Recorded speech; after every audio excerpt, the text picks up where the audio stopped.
May binuong digital traffic management system ang Department of Science and Technology para hindi maipit sa trapiko ang mga ambulansya at truck ng bombero. Para bigyan ng mungkahang balita, Mobile Journal, Fatima Baduria.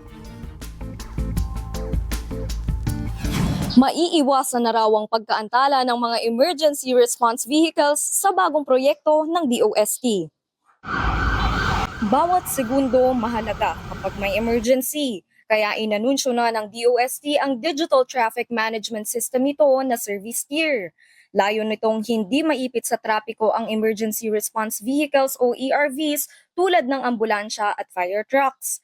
Meron itong Vehicle to Everything o V2X wireless technology para automatic na magiging green ang traffic light kapag may parating na emergency vehicle. Pero aminado ang DOST, hindi nila ito kaya ng mag-isa at kailangan ng tulong ng ibang mga ahensya at LGU. From the start of the implementation of the projects, we are in continuous coordination with LGUs in Metro Manila as well as the MMDA who holds jurisdictions over some of the traffic lights here in Metro Manila. Nakuha naman daw nila ang interes ng ibang mga LGU at ahensya ng gobyerno para maisagawa ito.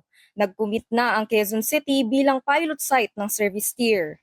After that, we plan to expand this to other cities in Metro Manila.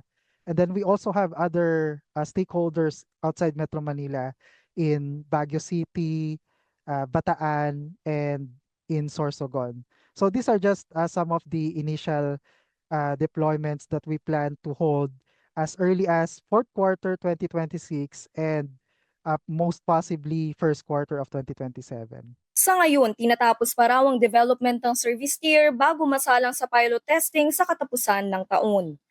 Mga kapatid, Mobile Journal Fatima Baduria po hatid ang muka ng balita.